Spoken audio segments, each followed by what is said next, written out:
I'm Molly White, and you're listening to the audio feed for the Citation Needed newsletter. You can see the text version of the newsletter online at citationneeded.news. Issue 92, The Scam of All Scams. The Trumps debank major customers from their anti-debanking cryptocurrency venture, and a CFTC nominee says the Winklevosses are blackballing him. This issue was originally published on September 12, 2025. The Trump family saw significant financial gains this week as their World Liberty Financial token began trading on secondary markets, and the Trump sons' American Bitcoin stock debuted on the NASDAQ, though the week brought its share of complications. Shortly after World Liberty Financial token's trading commenced, the project team made the surprising decision to blocklist their largest backer, Justin Sun, preventing him from selling his substantial token holdings, a move that may have been motivated by concerns that his actions were causing the token's price to decline. Additionally, the NASDAQ forced Eric Trump's removal from the planned board of Alt5 Sigma, a publicly listed company recently converted into a WLFI treasury vehicle, after the exchange decided it couldn't abide by that degree of conflict of interest.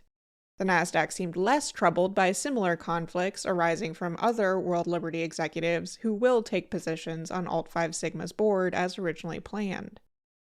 And with Congress back in session, some pro-crypto Senate Democrats are seeking changes to industry-written draft market structure legislation, with several senators who previously supported the Genius Act now pushing for stronger language to prevent presidential conflicts of interest and ensure more representative SEC and CFTC oversight.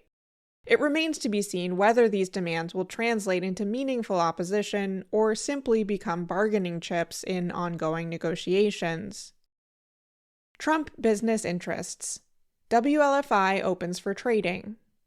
World Liberty Financial's WLFI token, previously a non-resaleable so-called governance token available for purchase only by non-US buyers and accredited US investors, has become available for secondary trading following a July governance vote. After trading opened, the Wall Street Journal ran the headline, quote, "Trump family amasses $5 billion fortune after crypto launch." In the article's subtitle and body text, the journal acknowledges that these are merely paper profits, quietly walking back the misleading headline figure. Flawed estimates of dollar-denominated windfalls, which ranged from around $4 to $6 billion depending on outlet in this case, are a recurring issue in crypto reporting. As I discussed in my January article, no, Trump didn't make $50 billion from his meme coin. For one, the Trumps and other members of the project team are not yet permitted to actually sell any of their tokens. But even if they were, large sales of tokens in low liquidity markets inevitably cause token prices to collapse, making the price times quantity equation a poor estimate for the dollar value of large holdings. The Trump family faces even further challenges to cashing out. Any significant selling of their stash would likely trigger market panic as investors rush to interpret what the insider sales signal. One could reasonably complain that I'm counting the trees while the forest burns on this point. While I do think it's important not to present misleading numbers, it's inarguable that the Trumps have profited enormously from World Liberty. With 75% of WLFI token sale proceeds flowing directly to the Trumps after an initial $30 million threshold was met, the Trumps profited around $412.5 million from the early token sales. The token has also served as a mechanism for indirect payments to the president and his family. Crypto billionaire Justin Sun's $75 million purchases of WLFI in November 2024 and January 2025 saw $56 million of it flow directly to the Trumps. Besides that, the family has a massive share of WLFI tokens they will later be allowed to sell, though not for $5 billion, or potentially borrow against. And the family maintains an equity stake in the company, giving them a share of all ongoing operations. One significant revenue stream comes from the USD1 stablecoin, particularly its use by the Emirati firm MGX for an investment into Binance. This arrangement alone is projected to generate $280 million by the end of Trump's term, with approximately $168 million of it flowing to the Trump family. Though undeniably lucrative for insiders, the token launch has not been smooth. The price dropped almost immediately after the token opened for trading at 28 cents, following a down-only trajectory to below 17 cents for the 2 days following the launch. While early investors who got in at 1.5 cents or 5 cents per token remained comfortably profitable, retail traders buying early on secondary markets took losses, as did bullish derivatives traders who saw a combined $8.51 million in long positions liquidated. The World Liberty team rushed to staunch the bleeding by proposing a buyback and burn plan, a common crypto scheme where projects use protocol fees to purchase their own tokens on the secondary market and then permanently destroy them, aiming to boost prices through increased demand and reduced supply. The team began the process, and prices subsequently stabilized at around 20 cents, still down almost 30% since listing. Separately, some holders of WLFI tokens fell victim to various scams and hacks, appearing to target holders around the time of the launch. In addition to having to navigate the phishing links and social media impersonators who swarmed around the launch, some buyers saw their wallets drained through a combination of private key leaks and an exploit enabled by a May upgrade to the Ethereum blockchain. The attack worked in 2 stages. First, attackers obtained users' private keys through phishing. Then they essentially inserted a backdoor into the wallets, allowing them to transfer valuable tokens to their own wallets, including any additional tokens that victims later added to pay for transaction fees. In a surprising turn of events, World Liberty Financial also blocked Justin Sun, their largest known investor, from accessing his tokens. While Sun holds approximately 3 billion WLFI tokens in total, with 595 million of them unlocked when secondary trading began, the team froze his wallet after he transferred around 55 million tokens, which were priced at roughly $9 million at the time. They did this using a function in the WLFI smart contract that allows them to blocklist specific wallet addresses. Such functions don't normally exist on more decentralized cryptocurrencies like Bitcoin or Ether, but are more common in tokens issued by centralized entities who routinely freeze tokens in sanctioned wallets or that are deemed to be associated with thefts or other illicit activity. Sun defended his actions, tweeting that he had only, quote, carried out a few general exchange deposit tests, and that, quote, no buying or selling was involved. He insisted his transfers, quote, could not possibly have any impact on the market, apparently responding to speculation that he had been selling tokens and thus contributing to WLFI's price decline, though it remains unclear whether this accusation came from the World Liberty team themselves or from public speculation. This move by World Liberty Financial stands in stark contrast to the Trump Sun's frequent complaints about being, quote, debanked by traditional financial institutions who they say arbitrarily denied them loans and services, the very issue they claim inspired them to create this project. Sun has publicly appealed to the project team, saying his tokens were, quote, unreasonably frozen and that he, quote, deserves the same rights as other early buyers. He wrote, I call on the team to respect these principles, unlock my tokens, and let's move forward together towards the success of World Liberty Financial.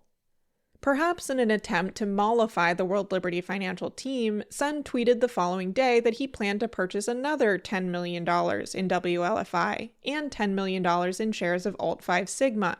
But as of writing, about a week later, his wallet still has not been unfrozen. While World Liberty Financial has not directly addressed Sun's case, they published a Twitter thread defending their freeze policy, insisting they, quote, only intervene to protect users, never to silence normal activity. According to the team, they blacklisted 272 wallets, mostly belonging to confirmed phishing victims or at the owner's own request after their addresses were compromised. The team cited, quote, high-risk exposure for blocking 5 additional wallets and, quote, suspected misappropriation of other holders' funds for 1 more. Among these was Bruno Skvorch, a Polygon developer relations employee who received a terse email, quote, thank you for reaching out. Unfortunately, due to the high-risk blockchain exposure associated with your wallet address, we will not be able to unlock your tokens. Using Chainalysis tools, Skvorch traced his wallet's alleged red flags, transactions with the Tornado Cash Mixer, and indirect connections to sanctioned exchanges Garantex and Netex24. Skvorch wrote, quote, "TLDR is, they stole my money, and because it's the POTUS family, I can't do anything about it. This is the New Age Mafia. There is no one to complain to, no one to argue with, no one to sue. It just is. This is the scam of all scams." American Bitcoin. In addition to their profits from the WLFI token launch, Eric and Donald Trump Jr. scored another financial win this week when American Bitcoin, a cryptocurrency mining venture, went public via a merger with Griffin Digital Mining. Their roughly 20% ownership stake in the newly public company is valued at approximately $1.5 billion. This lucrative position stems from what I've previously characterized as a sweetheart arrangement. The established mining company, Hut 8, effectively gifted their mining equipment to create American Bitcoin, while maintaining an 80% ownership stake in the new entity. Without any evidence that cash traded hands, Hut 8 essentially gave the Trump sons 20% of their operation. Alt 5 Sigma. When I wrote up the news in August that the Trumps and World Liberty Financial were creating a WLFI treasury company with a NASDAQ-listed Alt 5 Sigma, I noted, quote, "Alt 5 Sigma will add Eric Trump and World Liberty Financial executives Zach Witkoff and Zach Folkman to its board. All three have a financial interest in World Liberty Financial, presenting a blatant conflict of interest in their roles on the Alt 5 board." Evidently, the NASDAQ at least partly agreed, because a new Alt 5 Sigma SEC filing has amended their plans to say that, quote, "In order to comply with NASDAQ's listing rules, Eric Trump will now merely be a board observer. Witkoff will still join the board, as chair no less. Folkman will be an observer and, subject to stockholder approval, a director." Alt 5 Sigma's first action as a company will be to purchase $750 million in WLFI tokens to create its treasury. With 75% of WLFI token proceeds going directly to the Trumps, they'll pocket a cool $500 million, essentially through a deal with themselves. In Congress. Congress has returned from its summer recess, and we will now likely see Republicans pushing hard to pass a crypto market structure bill as quickly as possible. Though the House passed its Clarity Act market structure bill in July, the Senate has so far focused on drafting its own legislation. The Senate Banking Committee published a new draft bill shortly after returning, which, among other things, directs the SEC and CFTC to establish a joint advisory committee on digital assets to, quote, "further the regulatory harmonization of digital asset policy between the two agencies." The new bill also includes a clause regarding tokenized stocks, apparently aimed at addressing concerns, including from me, that any securities issuer could enjoy a get-out-of-SEC regulation-free card merely by issuing their security on-chain. The new draft states, quote, "Any instrument that is a security under the securities laws shall not cease to be a security because that instrument is issued, recorded, represented, or transferred using distributed ledger technology." Banking Committee Ranking Member Elizabeth Warren, Democrat from Massachusetts, issued a statement after the draft was released, saying that the newest proposal, quote, "reportedly reflects secret feedback from industry and other stakeholders that Republicans refuse to share with committee Democrats or the public." She has slammed the proposals as, quote, "industry written," and demanded the Republicans release the industry feedback that shaped the bill. The pro-crypto wing of the Senate Democrats has indicated willingness to negotiate a bill, but suggested they will not sign off on a market structure bill without some conditions. This is both good and bad for the crypto industry. On the one hand, they may get a bill through before the midterm elections, which is priority number one for an industry nervous that the Republican trifecta may not survive past 2026 and wants to see a bill signed into law so that the industry's so-called progress cannot be so easily rolled back. On the other hand, the Democrats are asking for more significant changes than they demanded in negotiations over the Genius Act, some of which could be stumbling blocks if the Democrats stick to their guns. These include things like amendments to the draft regulation to ensure that the SEC and CFTC have the authority and funding to oversee crypto markets without leaving any assets in a regulatory vacuum, and strengthening consumer protections, including by preserving state regulatory and CFPB authority. They also want to see elected officials and their families prohibited from, quote, issuing, endorsing, or profiting from digital assets while in office, and require disclosures from officials who hold digital assets. They demand that, quote, commissioners from both parties sit at the SEC and CFTC to create a quorum for digital asset rulemakings, seemingly addressing the concern that Trump will leave the CFTC as a one-man agency. They're wise to include that point about the SEC as well. While the agency currently has 4 of its 5 commissioners, lone Democrat Caroline Crenshaw's term expired in 2024. She's allowed to remain in the role for up to 18 months, until December 2025, if no replacement is confirmed.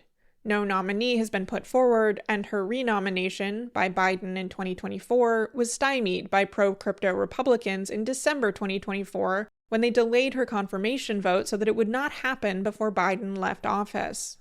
Democrats' past objections to the Trump family's crypto self-enrichment, raised during debates over bills like the Genius Act, have yet to seriously threaten the legislation's passage. However, these past objections were raised most loudly by Democrats not likely to support the legislation anyway, not from the same Democratic senators who provided the necessary votes to pass Genius. This framework was signed by 11 of the 18 Democrats who voted for the Genius Act, plus Senator Blunt Rochester, who supported Genius during the cloture stage but switched to a no vote on the bill itself. 7 Democratic senators who voted for Genius did not sign on to this framework. They were Fetterman from Pennsylvania, Hassan from New Hampshire, Heinrich from New Mexico, Ossoff from Georgia, Padilla from California, Rosen from Nevada, and Slotkin from Michigan. It's certainly possible that some demands will be dropped during negotiations, but this also strikes me as the strongest pushback we've seen thus far from the set of pro-crypto Democrats who've in the past provided the votes needed to pass the industry's favored legislation. The letter was published by Ruben Gallego, one of the 2 Senate Democrats who received support from the crypto industry's super PACs in 2024. Both Gallego and Alyssa Slotkin received $10 million in industry backing. Slotkin did not sign on to this framework. Other Senate Democrats, such as Kirsten Gillibrand, received contributions from individual crypto executives, but were not supported by the PACs. Gillibrand received the most direct support of any Senate Democrats, but at around $100,000, it was considerably less than the PACs contributed. In regulators. The CFTC has issued a no-action letter with respect to QCX, the tiny derivatives exchange Polymarket acquired in July to get their hands on its Designated Contract Markets, or DCM, license. This essentially gives Polymarket the okay to begin offering prediction markets in the US, though given how many Americans already trade on the platform despite its supposed prohibitions, more than a few people were surprised to learn they even needed such approval. Prediction markets were once a fairly rare phenomenon in the US, or strictly limited academic exercises, thanks to CFTC oversight that prohibited platforms from offering the types of sports, elections, and current events contracts that are now popular on platforms like Kalshi and Polymarket. Now, even the academic exercise, a nonprofit platform called PredictIt, will be expanding its US operations with a recent okay from the CFTC. Heavy pressure from these platforms in and outside of court, a favorable court ruling, and new CFTC leadership that thinks these platforms are, quote, an important new frontier, has resulted in this explosion of places where people can trade on everything from who will win an election or sports game, to what words public officials will use in speeches, to which countries will airstrike one another. Now, when Treasury Secretary Scott Bessent threatens to punch Federal Housing Finance Agency Director Bill Pulte in the face, speculators can gamble on the likelihood that Bessent actually throws a punch. Traders are pricing it at around 4%. Welcome to 2025, where not only are cabinet officials threatening to punch each other, but you can bet on it like it's an MMA fight. A new chair for the CFTC has still not been confirmed with the Senate in recess, and the conflict over nominee Brian Quintenz is continuing. Setting aside the issues of his questionable emails to the current CFTC commissioners over their regulation of prediction markets, while he has a conflict of interest as a shareholder and board member at Kalshi, I've also outlined in past issues how the once supportive Winklevosses turned against him for seemingly strategy-related differences. Their opposition has diverged from much of the rest of the crypto industry, which recently sent a supportive letter urging his confirmation. The reason for this divergence may have just become clear, as Quintenz himself published July messages from a group chat with the Winklevoss twins, who pointed him to a furious public letter they had sent to the CFTC Inspector General in June after reaching a settlement with the agency. Quote, "Please take a look and let me know your thoughts after you've read our 13-page letter," wrote Tyler. Quote, "7 years of lawfare trophy hunting. It's outrageous what they did to us."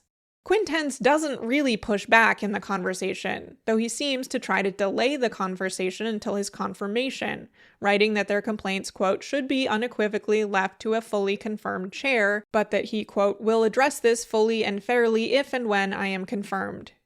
Later, Tyler states that he is, quote, "disappointed and surprised that you haven't seen, heard, or read about our complaint yet. We spoke about this issue when you reached out for our endorsement in December. Cultural reform, which includes rectifying what happened to us, should be the highest priority." He demands to know, quote, "how you plan to align with President Trump and the administration's mandate to end the lawfare and make amends for it." The Winklevosses have previously suggested that they be repaid 3 times their legal costs by the SEC. It seems that the Winklevosses hoped that Brian Quintenz would be their man on the inside at the CFTC, and have now dropped their endorsements after he failed to immediately and enthusiastically champion their grievances. Along with the messages, Quintenz wrote that he was concerned that President Trump, quote, "might have been misled." He continues, quote, "I believe these texts make it clear what they were after from me, and what I refused to promise. It's my understanding that after this exchange, they contacted the president and asked that my confirmation be paused for reasons other than what is reflected in these texts." SEC. Both the CFTC and the SEC have been full steam ahead on their, quote, "crypto sprints," and roughly half of the items on the SEC's rulemaking agenda are proposals to loosen regulations on the industry. Quote, "This regulatory agenda reflects that it is a new day at the Securities and Exchange Commission," announced Chairman Paul Atkins. Meanwhile, the SEC has also announced that text messages sent and received by former Chairman Gary Gensler between October 2022 and September 2023 had been permanently deleted after a, quote, "poorly understood and automated policy that caused an enterprise wipe of Gensler's government-issued mobile device in August 2023. I imagine this must be rather infuriating news for the dozens of companies that have paid tens of millions of dollars apiece in fines to the SEC over record-keeping failures. Many in the crypto world have accused Gensler or his SEC of intentionally deleting the messages to hide something, including pro-crypto Representative Tom Emmer, a Republican from Minnesota, who called the deletions, quote, "just another example of the less-than-honest behavior that marked the Biden administration." In elections and political influence. Virginia Democrat James Walkinshaw has been elected to the House to fill the seat vacated by Representative Jerry Connolly, who died in office in May 2025. Walkinshaw received just over $1 million in support from the cryptocurrency industry, and his comments about, quote, "embracing the next generation of technologies such as blockchains diverge from his predecessor's staunch opposition to crypto. Protect Progress, the cryptocurrency-focused super PAC that backed him, was the largest outside spender in the race. In the courts. Attorney General for the District of Columbia, Brian Schwalb, has announced a lawsuit against crypto ATM operator Athena Bitcoin. Quote, "Athena knows its fraud protections do not work," claimed Schwalb, outlining how scammers routinely convince elderly victims to use the machines to transfer money to the scammers' cryptocurrency wallets. Adding insult to injury, Athena also charges massive hidden fees, up to 26% per transaction, on their transfers. In one scam identified by the Attorney General's office, a victim lost $10,000. About $7,500 of it went to the scammers, and the remaining 25% went to Athena. According to an FBI report on 2024 internet crime, they received almost 11,000 complaints about fraud involving cryptocurrency ATMs or kiosks, a 99% increase from the prior year. Altogether, almost $250 million was reported lost to such scams, with $107 million of that coming from victims in the over 60 age group. Ryan Salem, who started his lengthy prison sentence back in October of last year, is facing even more trouble. The FTX estate has filed a lawsuit against both Salem and his wife, Michelle Bond, alleging that they transferred money and cryptocurrency assets from his accounts to hers shortly after FTX's collapse, but prior to asset freezes.